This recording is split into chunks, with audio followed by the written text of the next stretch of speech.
1997년 11월 대한민국 전역에 충격과 공포가 엄습했습니다. 나라가 망한다. 한강의 기적을 이뤄낸 대한민국이 세계 11위의 경제대국이 단 몇 달 만에 무너져 내렸습니다. 은행 앞에는 예금을 찾으려는 사람들로 긴 줄이 들어섰고 거리에는 해고 통지서를 받은 가장들의 한숨소리가 가득했습니다. 국제통화기금 IMF에 구제금융을 요청해야 하는 치욕적인 순간. 하지만 대한민국 국민들은 좌절하지 않았습니다. 집집마다 간직했던 금반지를 금목걸이를 들고 나라를 구하기 위해 거리로 나섰습니다. 오늘 우리는 그날의 이야기를 시작합니다. 여러분 안녕하십니까? 오늘 우리가 함께 돌아볼 이야기는 많은 분들께서 직접 겪으셨을 그 시절의 기억입니다. 바로 1997년 IMF 외환위기입니다. 지금으로부터 27년 전 대한민국은 건국 이래 최대의 경제 위기를 맞이했습니다. 한강의 기적이라 불리던 눈부신 경제 성장은 순식간에 멈춰섰고 국가부도라는 초유의 사태 앞에 온 국민이 경악했습니다. 당시를 기억하시는 분들이라면 그 혼란과 절망의 시간들을 결코 잊지 못하실 것입니다. 하루아침에 직장을 잃은 가장들, 문을 닫아야 했던 수많은 중소기업들, 그리고 불안에 떨던 가족들의 모습이 아직도 선명하게 남아있을 것입니다. 하지만 오늘 우리가 주목하고자 하는 것은 단순히 위기의 고통만이 아닙니다. 그 위기를 어떻게 맞이하게 되었는지, 왜 그런 일이 발생했는지, 그리고 우리는 어떻게 그 어두운 터널을 빠져나올 수 있었는지를 차근차근 살펴보고자 합니다. 1997년 11월 21일 대한민국 정부는 국제통화기금, 즉 IMF에 공식적으로 구제금융을 요청했습니다. 이는 단순한 경제적 지원 요청이 아니었습니다. 사실상 국가의 경제주권을 일부 내어주는 것이나 다름없는 매우 치욕적인 결정이었습니다. 당시 우리나라의 외환보유고는 바닥을 드러냈고 외채 상환 능력을 완전히 상실한 상태였습니다. 국가 신용등급은 급락했고 국제금융시장에서 대한민국은 더 이상 신뢰받지 못하는 나라가 되어 있었습니다. 어떻게 이런 일이 가능했을까요? 불과 10년 전만 해도 우리는 경제협력개발기구 OECD에 가입하며 선진국 대열에 합류했다고 자축했습니다. 1988년 서울올림픽을 성공적으로 개최하며 세계의 대한민국의 위상을 떨쳤고 수출 강국으로서의 입지를 다져가고 있었습니다. 그런 나라가 왜, 어떻게 이토록 급격하게 무너져 내린 것일까요? 이 질문에 답하기 위해서는 단순히 1997년 한 해만을 들여다봐서는 안 됩니다. 그 이전부터 축적되어 온 구조적 문제들, 경제 시스템의 취약점들, 그리고 정치와 경제가 맞물려 만들어낸 복합적인 위기의 징후들을 함께 살펴봐야 합니다. 오늘 이 시간 우리는 IMF 외환위기의 전말을 처음부터 끝까지 되짚어 보겠습니다. 위기가 발생하기까지의 과정, 위기가 터졌을 때의 혼란, 그리고 국민들이 보여준 놀라운 극복의 의지까지 그 모든 이야기를 여러분과 함께 나누고자 합니다. 역사를 돌아보는 것은 과거에 머무르기 위함이 아닙니다. 오히려 현재를 더 잘 이해하고 미래를 더 현명하게 준비하기 위함입니다. IMF 외환위기는 우리에게 많은 것을 가르쳐 주었습니다. 경제의 기본 원칙을 무시했을 때 어떤 결과가 초래되는지, 투명하지 못한 경영과 정경유착이 얼마나 위험한지, 그리고 위기 앞에서 국민의힘이 얼마나 위대한지를 말입니다. 지금부터 시작되는 이 이야기는 단순한 과거의 기록이 아닙니다. 이것은 우리 모두의 이야기이며 대한민국이 겪은 가장 큰 시련과 극복의 역사입니다. 자, 이제 1990년대로 시간을 되돌려 그 시절로 함께 떠나보겠습니다. 1990년대 초반 대한민국은 겉으로 보기에 매우 화려한 경제 성장을 구가하고 있었습니다. 1988년 서울올림픽의 성공적 개최 이후 우리나라는 국제사회에서 새롭게 주목받는 신흥 공업국으로 자리매김했습니다. 자동차, 전자제품, 반도체 등의 수출이 급증했고 국민소득도 꾸준히 상승하고 있었습니다. 1996년 대한민국은 마침내 OECD, 즉 경제협력개발기구에 가입했습니다. 이는 우리나라가 개발도상국에서 선진국 대열로 진입했음을 상징하는 역사적 사건이었습니다. 당시 정부와 언론은 이를 대대적으로 홍보했고 국민들은 자부심에 가득 차 있었습니다. 하지만 화려한 겉모습 뒤에는 심각한 구조적 문제들이 숨어 있었습니다. 먼저 재벌 대기업들의 무분별한 차익 경영이 있었습니다. 당시 한국의 주요 대기업들은 공격적인 확장 전략을 펼치고 있었습니다. 자동차, 반도체, 석유화학 등 거의 모든 산업 분야에 동시다발적으로 진출하며 투자를 확대했습니다. 문제는 이러한 투자의 상당 부분이 차입금, 즉 빌린 돈으로 이루어졌다는 점입니다. 기업들은 은행에서 대출을 받고 더 나아가 해외에서 외화를 빌려 사업을 확장했습니다. 부채 비율이 200%, 300%를 훌쩍 넘어서는 기업들이 부지기수였습니다.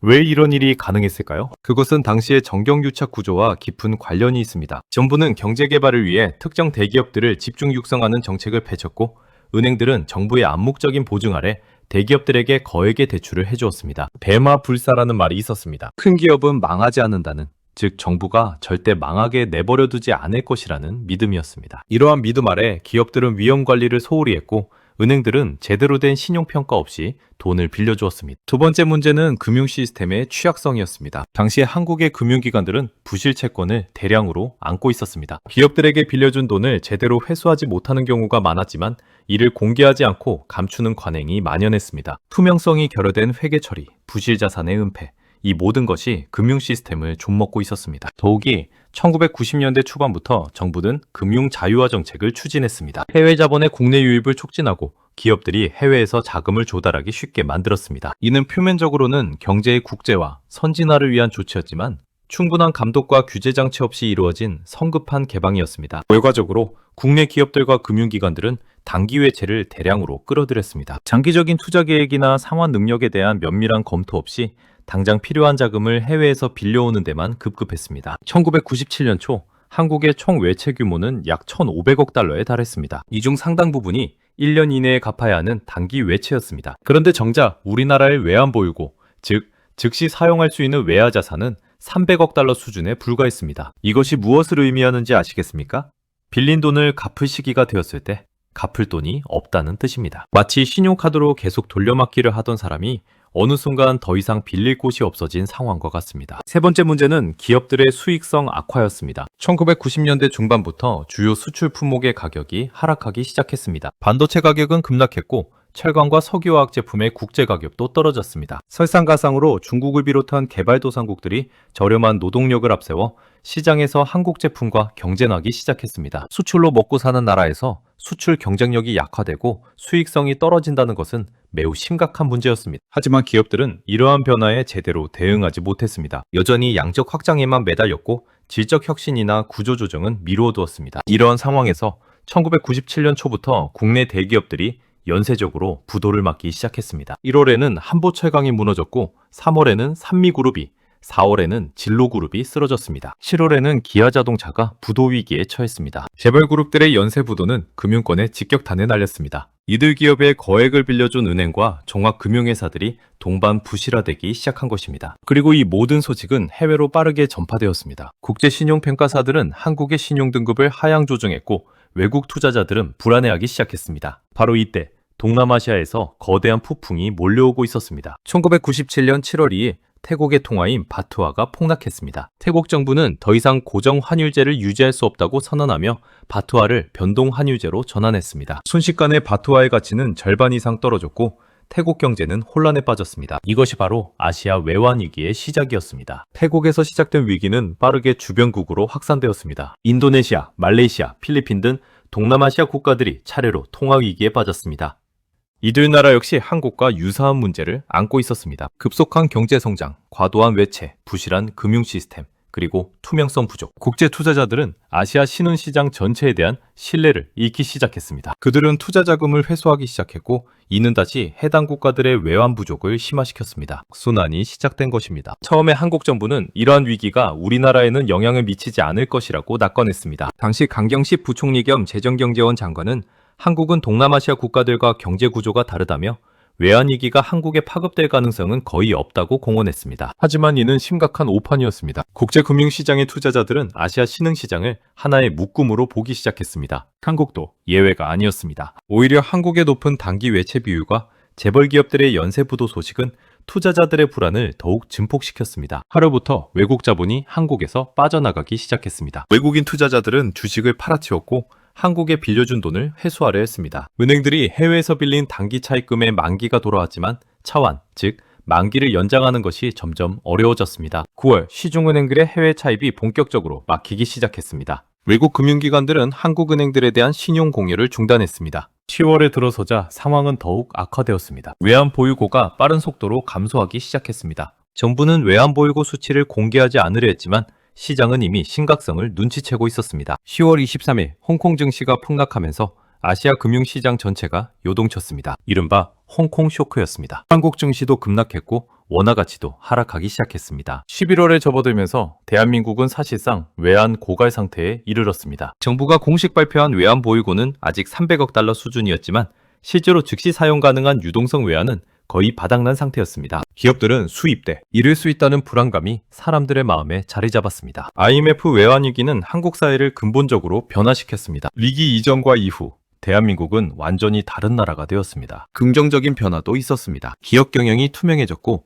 금융 시스템이 건전해졌습니다. 국제 기준에 맞는 회계 제도가 도입되었고 기업 지배 구조가 개선되었습니다. IT 산업이 급성장했습니다.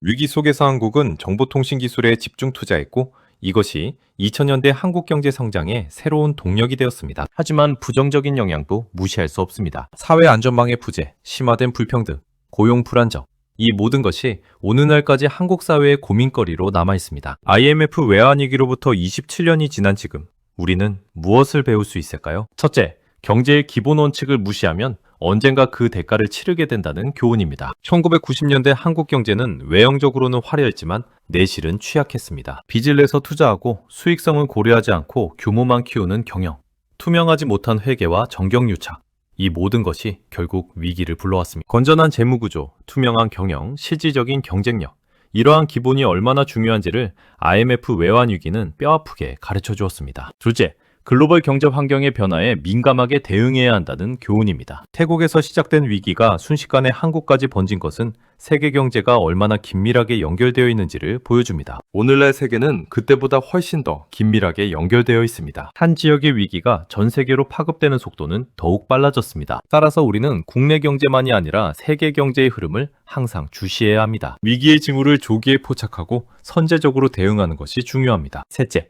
위기 대응에서 정부의 역할이 매우 중요하다는 교훈입니다. IMF 외환위기 당시 정부의 초기 대응은 미흡했습니다. 위기의 심각성을 과소평가했고 대응이 늦었습니다. 하지만 위기가 터진 후 정부는 과감한 구조조정을 단행했고 이것이 빠른 회복으로 이어졌습니다. 위기 상황에서는 결단력 있는 리더십과 신속한 정책 집행이 필수적입니다. 넷째, 국민의 단결과 희생정신이 위기 극복의 원동력이 된다는 교훈입니다. 금 모으기 운동으로 상징되는 국민들의 자발적 참여와 희생은 한국이 빠르게 위기를 극복하는 데 중요한 역할을 했습니다. 물론 실질적인 경제적 효과도 있었지만 그보다 더 중요한 것은 국민들의 단결된 의지를 보여줌으로써 국제사회의 신뢰를 회복한 것입니다. 위기 앞에서 국민이 하나가 될 때 우리는 어떤 어려움도 극복할 수 있습니다. 다섯째, 위기는 개혁의 기회가 될 수 있다는 교훈입니다. IMF 외환위기는 고통스러웠지만 동시에 한국 경제의 구조적 문제들을 개혁할 수 있는 계기가 되었습니다. 평상시에는 기득권의 저항으로 불가능했던 개혁들이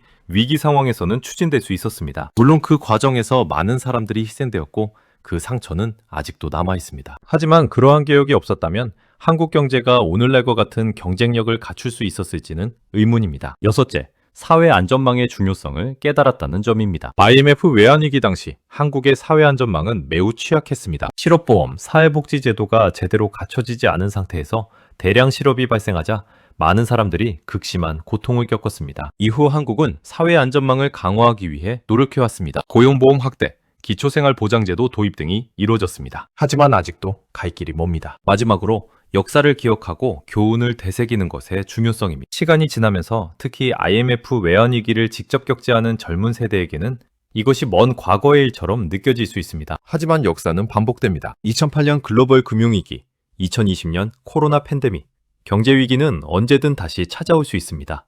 IMF 외환위기의 경험과 교훈을 기억하고 같은 실수를 반복하지 않도록 경계하는 것이 중요합니다. 오늘날 대한민국은 세계 10위권의 경제대국이 되었습니다. K-팝, K-드라마, K-영화가 세계를 열광시키고 있습니다. 반도체, 자동차, 조선 등에서 세계 최고 수준의 경쟁력을 자랑합니다. 하지만 우리는 결코 자만해서는 안 됩니다. 27년 전 우리는 자만과 방심이 얼마나 위험한지를 뼈저리게 경험했습니다. 겸손함을 유지하고 기본에 충실하며 항상 위기에 대비하는 자세가 필요합니다. 그리고 무엇보다 어려운 이웃을 돌아보고 함께 성장하는 사회를 만들어가는 것이 중요합니다. IMF 외환위기가 남긴 가장 큰 상처 중 하나는 바로 양극화와 불평등입니다. 이것을 해소하지 못한다면 우리 사회는 언제든 또 다른 위기에 직면할 수 있습니다.